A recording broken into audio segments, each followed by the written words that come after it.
Hey, welcome back to Tiny House and Off-Grid Resources. Today we're out and about in the Utes. Yes, I've crossed the country of New Zealand. Took me all of an hour and a half to get from one coast to the other. I'm now on the west coast at a place called Port Waikato, and I'm going to spend the day getting stuck in the sand so that you don't have to. So technically, I'm stuck. That's how easy it is with a one-wheel drive vehicle. I've still got road pressure in the tyres, which is 38 psi. So let's air down and we'll see if I can get my mildly stuck two-wheel drive out of this wee rut that I've created and back over onto some firm sand over here. Problem was, I arrived in the dark last night, and driving around in these sand hills, it's very, very hard to get a sense of direction, and you only get to see what's directly in front of you. So I couldn't really see the soft sand. I couldn't follow the tracks because, as you can see, tracks seem to be going everywhere.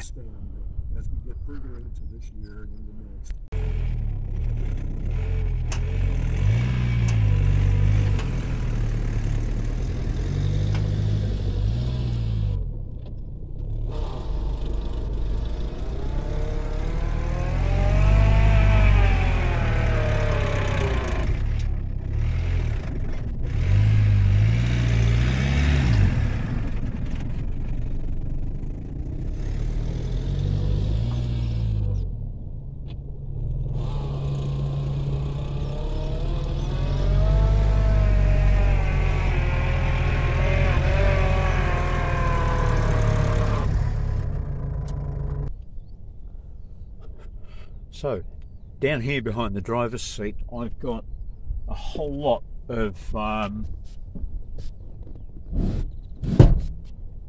useful gear. I've got a couple of shackles and some tie downs should I ever need to get anything firmly held down on the back. I've got a full recovery kit. Very important when you've got a two-wheel drive that you've got every conceivable idea for getting you out of situations. I've got a turfer winch, big strops that I can tie around trees. I'm not sure what they're called, but load equalization strops so that I can use both of the recovery points on the front of the vehicle here rather than just one, because they're not really made for recovery. They're meant for towing a vehicle to a safe location, and that's about all. So in due course, I'm going to be fitting a sump guard and some rated recovery points to the front of this. But today's video is really just to concentrate on things that you can do if you get stuck with a two-wheel drive in a situation like mud or water or soft sand. So in soft sand, you've now seen how easy it is to get stuck with a two-wheel drive, because hey, two-wheel drive is essentially one-wheel drive. As soon as one wheel starts to spin, all of the power goes to that one wheel, unless you've got something like a diff locker or a limited slip diff.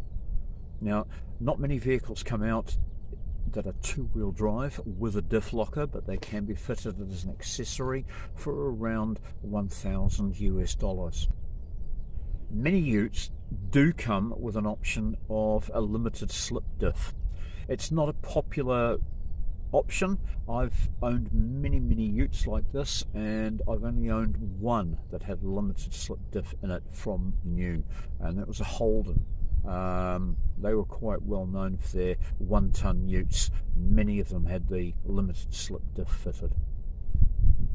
Anyway, enough burbling. What I came under the seat here to get is this, which is an air down tool. I just recently bought it. It's nicely packaged in a reasonably heavy duty plastic case with the old waffle foam on the inside so that it can handle a four-wheel drive environment. The device itself, it's not battery powered. You can get digital ones of these, but if the battery's flat, you're not going to find a battery while you're out in a situation like this in the sand dunes. So this one's an analog, which I much prefer. It's got a shockproof, plasticky, rubbery casing around it. And the idea of these things is you can monitor your tyre pressure as you let the air out. And this device allows you to let the air out without actually removing the Schrader valve stem, because imagine if you were to lose your Schrader valve stem, you've really got no way of keeping air in your tyre after that. So this undoes it, but it holds it within a chamber here that lets the air pass, and you can periodically close it and check what your current pressure is. So let's go and do that, and we'll see what a difference it makes after you've seen me do some maneuvering in soft sand on street tyre pressures.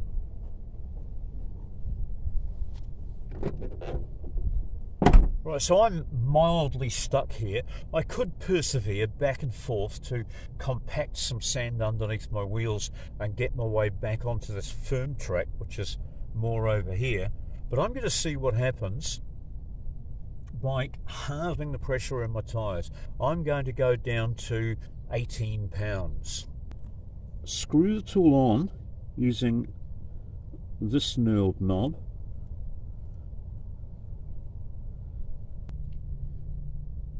So these air down tools incorporate a few different functions. Once we've removed the Schrader valve and it's sitting in this chamber here, we can then slide this bobbin back and forth to go from our pressure reading to releasing air.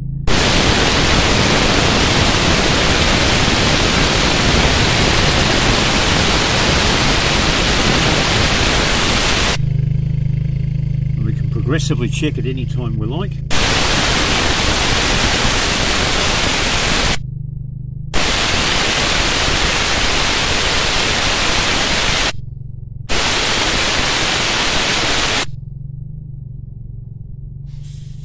And now we're going to put the valve back in.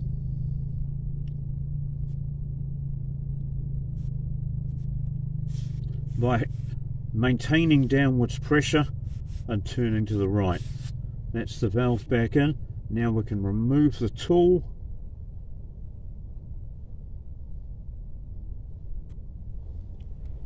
Head into my pocket for the valve cap.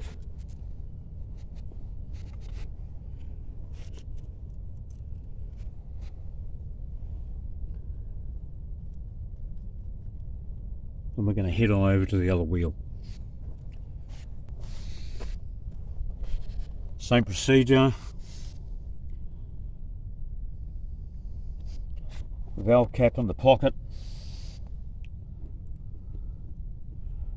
We attach this to the valve stem using the first of the knurled knobs. Then we can use the second one to go in and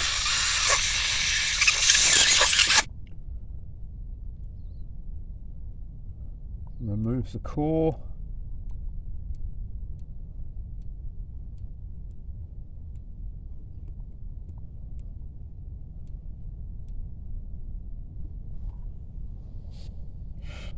Once this bobbin pops out, you know that you've removed the core because air is now pressurizing this.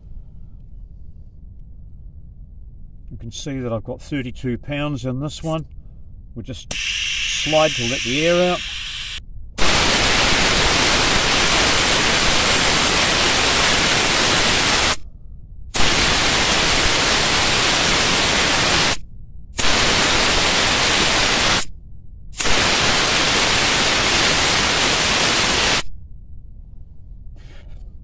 Now, using this method, it's possible to literally triple your tyre contact area.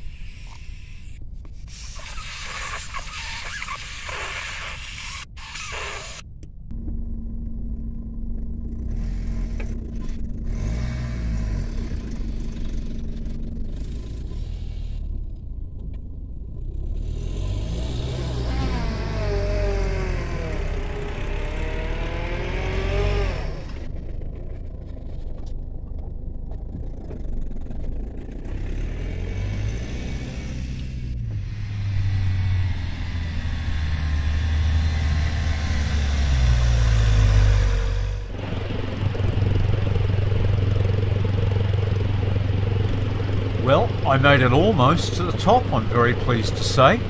The view up here is amazing. I'm on just about the highest point of all of the sand dunes. I can see the ocean side, and then looking around here, this is the mighty Waikato River that comes all the way from the mountains up on the volcanic plateau, the mountains of Ruapehu, Tongariro and Narahoe. The water feeds off those and becomes the mighty Waikato River. And this is where the Waikato empties into the sea.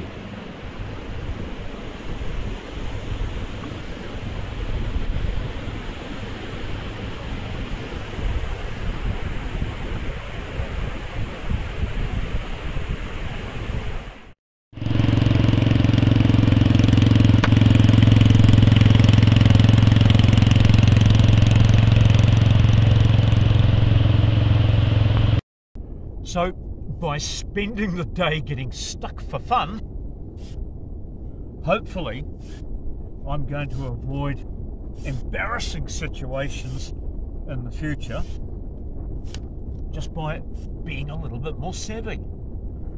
Dropping the tyre pressures, always carry a shovel when you're in a two-wheel drive and it looks like you may be going off-road.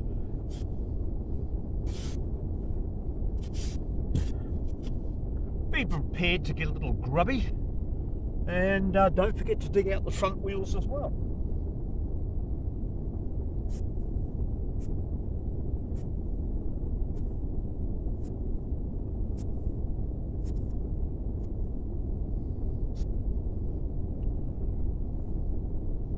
Another trick I remember from years ago when I used to drive an Anglia van down to the surf line is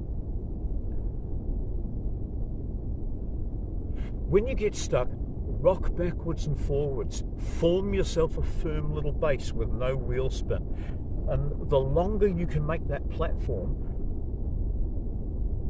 the harder your launch will be to get moving again, because you need the momentum to get up and on top of the soft sand. So what I'm going to do now is straighten those front wheels and then rock back and forth a little bit to give me a launch pad so that I can career off downhill, because downhill's always easier than uphill, and then I'll have another go at getting back up this nasty little slope.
Now, getting heavily cross-tracked like this in a two-wheel drive poses a whole range of problems.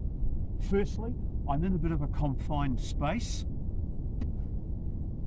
Secondly, I've got to get some weight onto this wheel here so that I can drive out. And the best way of doing that is to dig out the front wheel on the other side.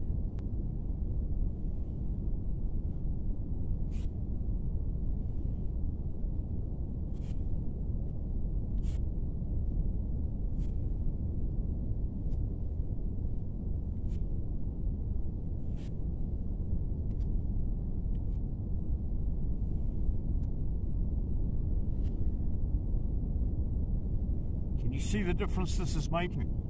The car's now dropping down, evening out the tension on the suspension. That's going to give me some drive on that wheel over there.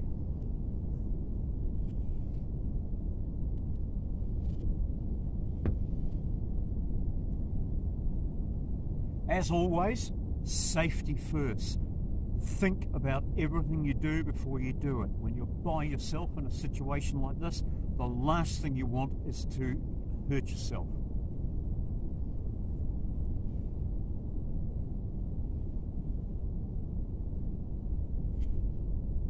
I'm gradually inching the vehicle down into a level position.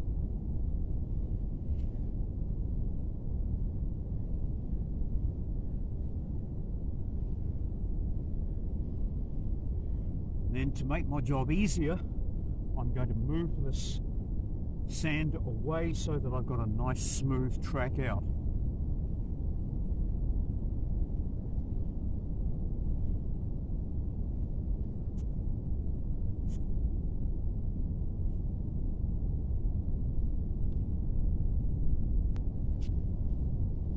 I'm then going to consolidate this area here.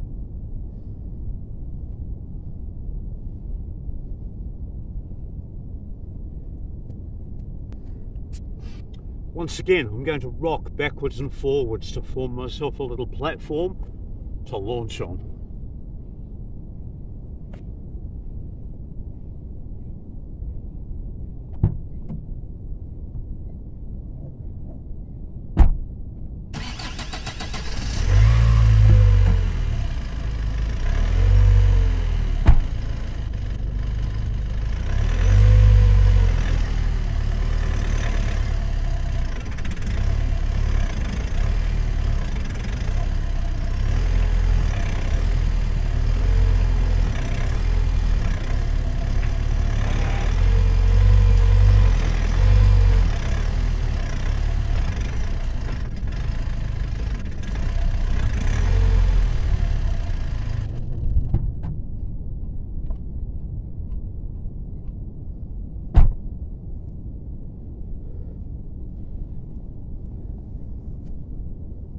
Not quite enough yet.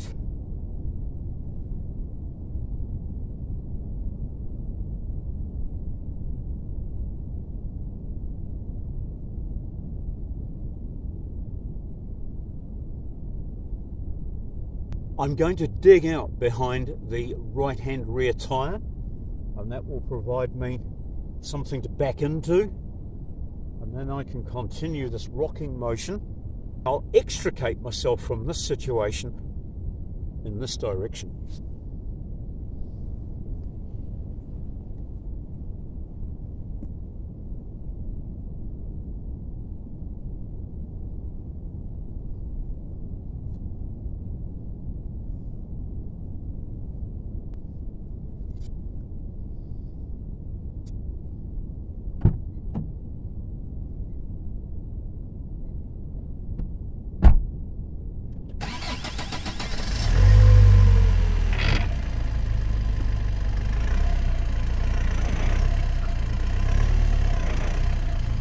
And you can see that this isn't going to work either.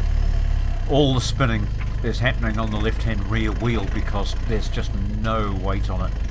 I'm going to have to get in there, jack it up and put something underneath it. It's the only way out. It's all good practice.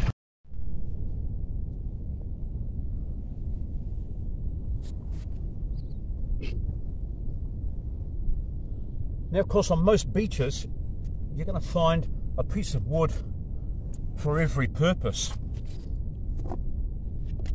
You might even find something that will work as a wee traction board.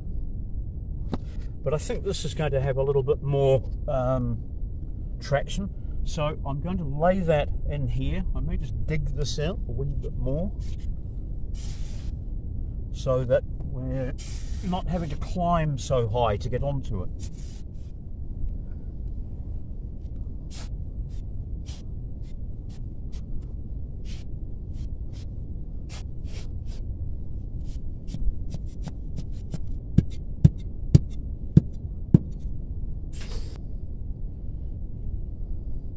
I'm going to dig out a little at the rear, and then I'm going to do that rocking action.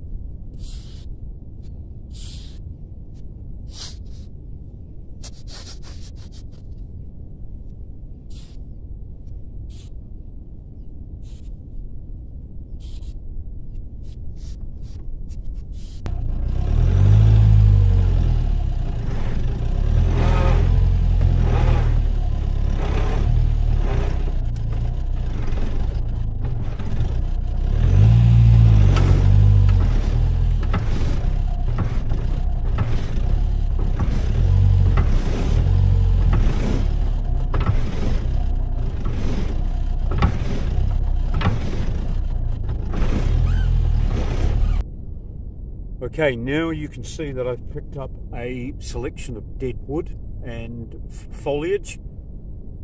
What I'm going to have to do is lift the vehicle. I'm going to have to get the jack, and I'm going to use this mud flap that somebody else has torn off here in the sandhills. I'm going to put it onto this platform of firm, wet sand. I've dug deep to get the damp sand. The dry sand on the top is no good at all. Dig deep, get some wet sand, build yourself a platform, compact it as much as you can with your hands and feet, then find yourself a piece of flat wood or something. I'm going to try this first. It may break. I may reinforce it with another piece of wood. I'm just going to have a little play with the standard jack that comes with the vehicle. Now at home, I've got a farm jack, a high lift jack like this one. If only I'd brought that with me, I'd be out of here in a moment, because it has a large foot that won't sink into the sand very far. Being a flat deck ute, I can use a farm jack anywhere along these sides or along the back, and I'd be out of here in a jiffy. But not everybody has a high lift farm jack. So let's see what we can achieve with the jack that comes with the vehicle. I don't want to be lifting on the back of the chassis here, because I'll have to lift it an awful long way to get the wheel to move at all. I need to lift as close to the wheel as I can. Ideally, I'd like to be under that load-bearing spring. But that's a little dangerous. I can't get in there. First of all, I'm going to try here and just see what happens. And I should get myself in a position where I can get this wheel up enough to get some dunnage underneath it. Dunnage, I believe, is a Scottish shipyard term. Look it up. All of what I'm doing here is just a little bit dodgy. I still think you're really dodgy. Very careful.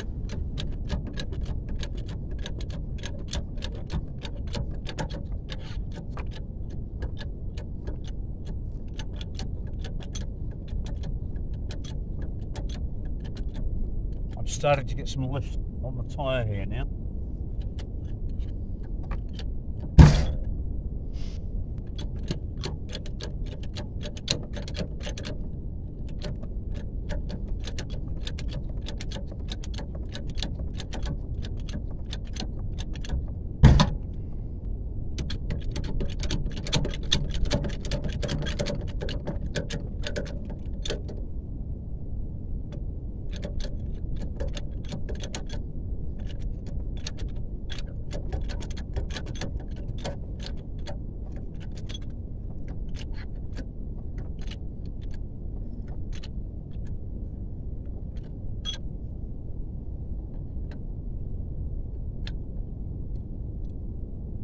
What is it they say about third time being a charm?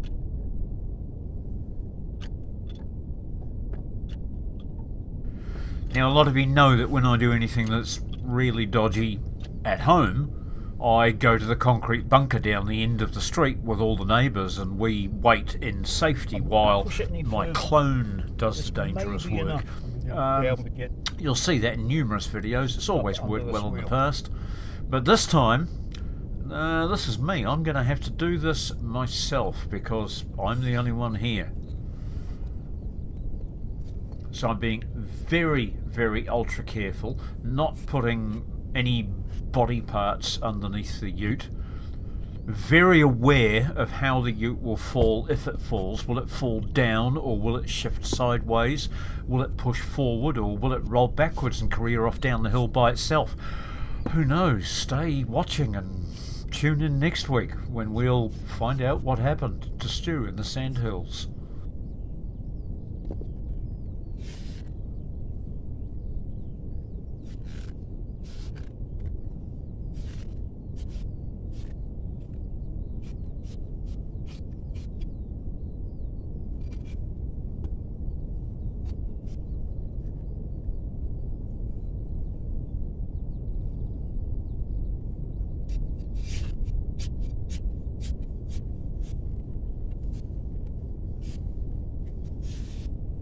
Using the shovel to pack sand under the wheel.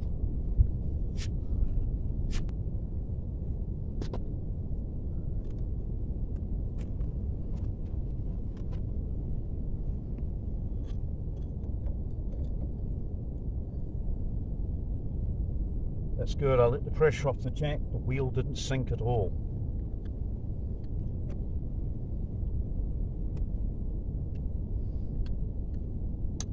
Come over here so you can get a better look.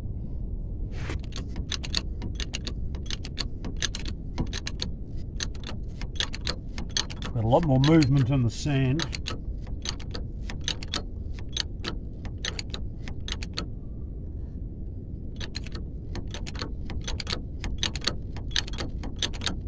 I'm getting that lift I was hoping for now.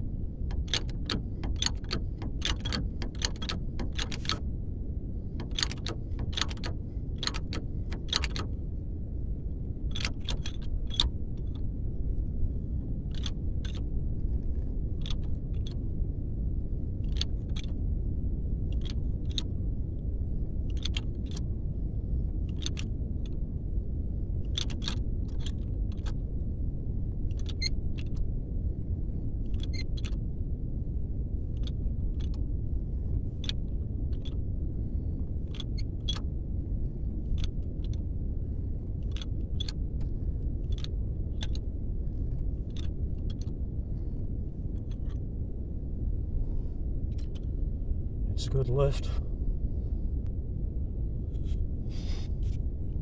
The handle end of the shovel is a really good tamper for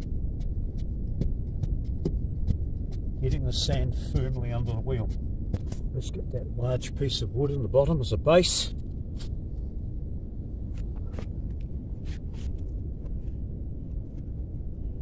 I'll turn it round so it's got more of a ramp to climb on.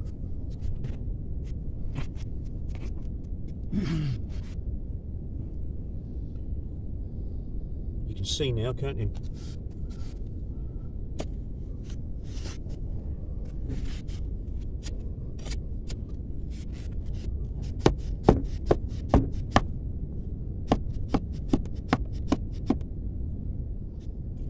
I've got to get this jack out of there while the going's good.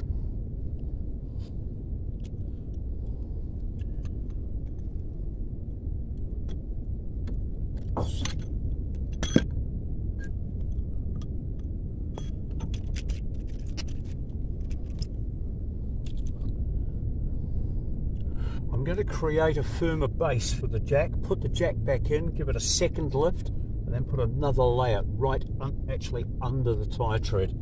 I've got a wee bit of stuff left.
Another trick you can do if you're close to the water line is wet the sand. Bring plenty of water up. Bring as many containers of water as you can. Thoroughly wet the sand. That's going to compact it and give you a much better chance of getting out. One side, try my manoeuvre, just see what needs to be done next.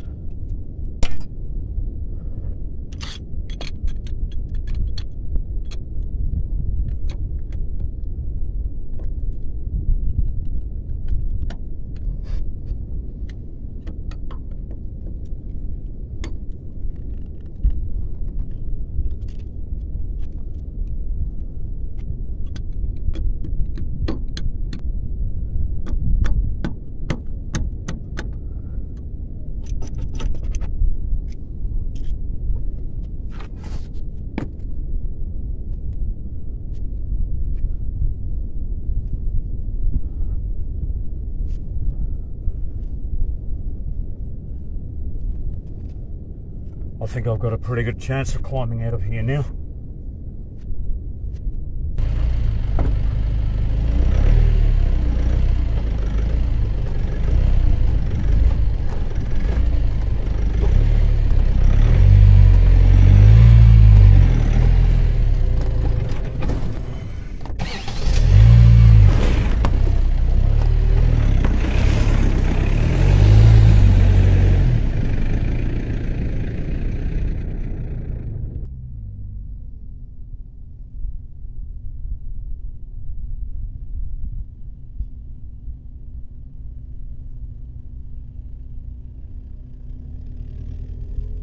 Well, even after all that playing, you'll see that I didn't have to go and get my recovery bag.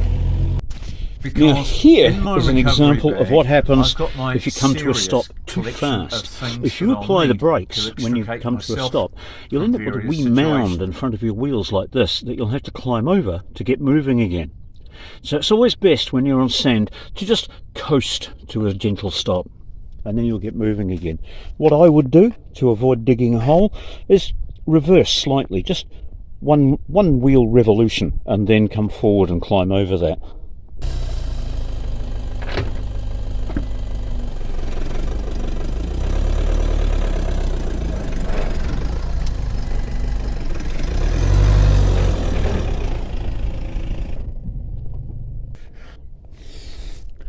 See what I mean? So much of this is about technique.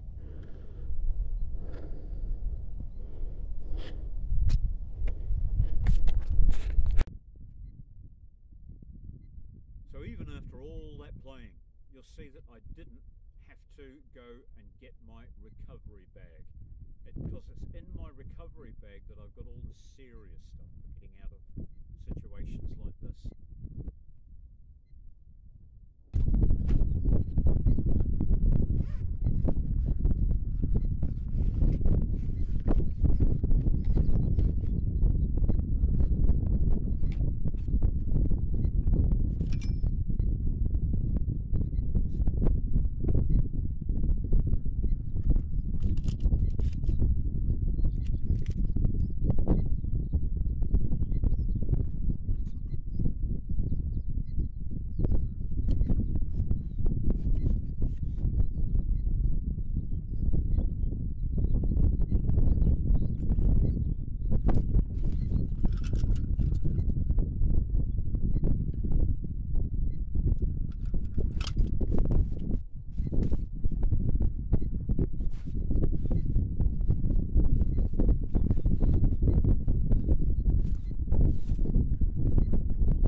This, my friends, is all that appears to be left of an 850 Mini.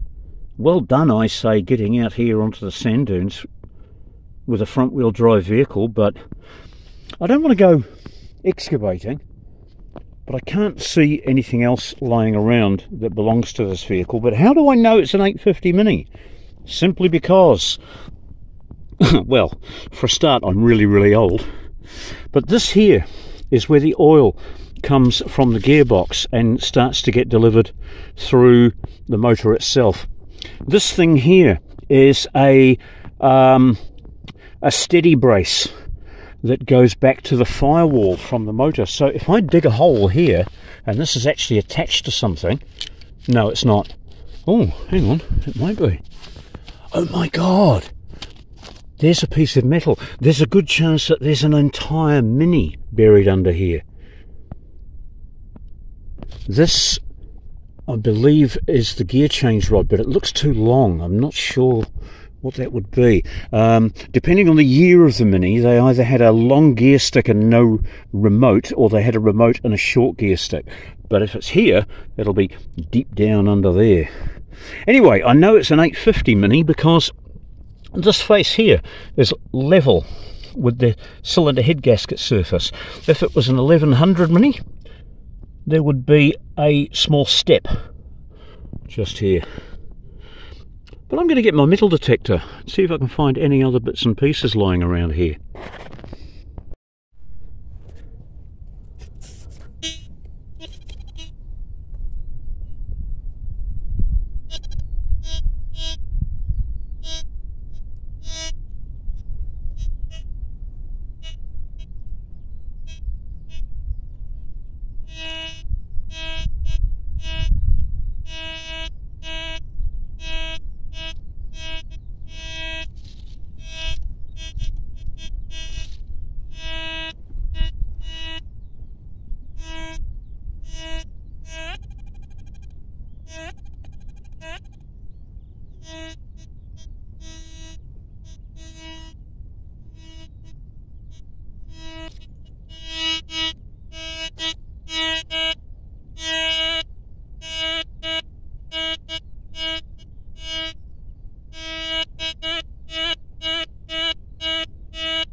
Well folks, if that was a Mini and there's the motor, then this would be the driver's door pillar.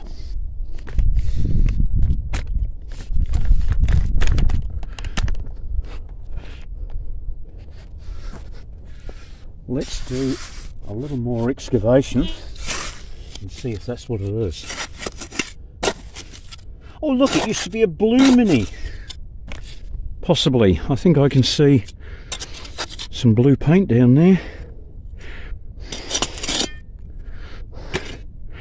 As we all know, Minis were well known for their exposed body seams. There's a body seam that comes down the pillar. Let's see if it's intact.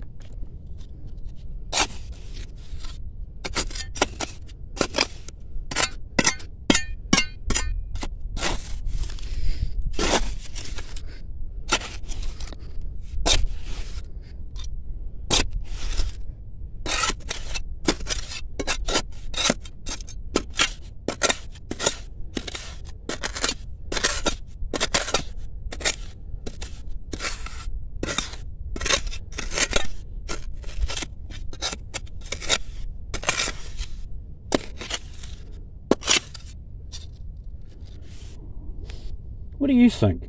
It's a bit far gone to be able to tell, but it's definitely a very substantial piece of automobile.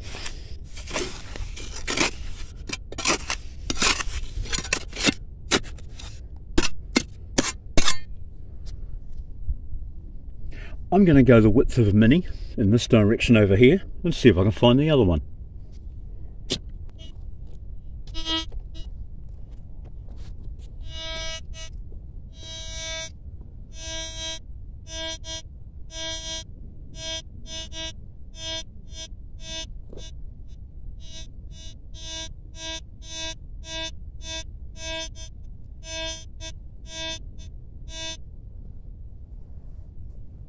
Right there.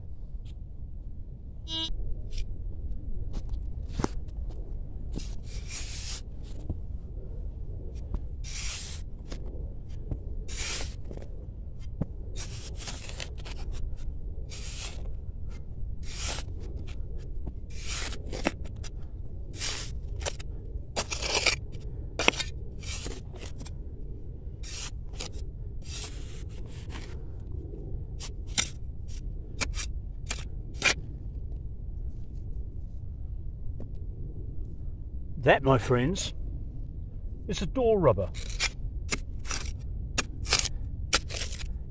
And here is the other.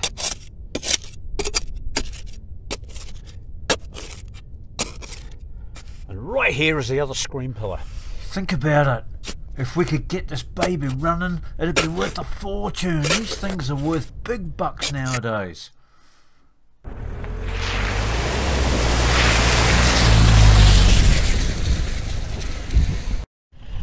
Well, it's been a great day, four-wheel driving and a two-wheel drive. I hope that some of these tips and tricks and techniques have skilled you up just a little bit, and it makes you a better off-road driver. So if this is the kind of thing that you'd like to see more of, then don't be afraid to subscribe to the channel.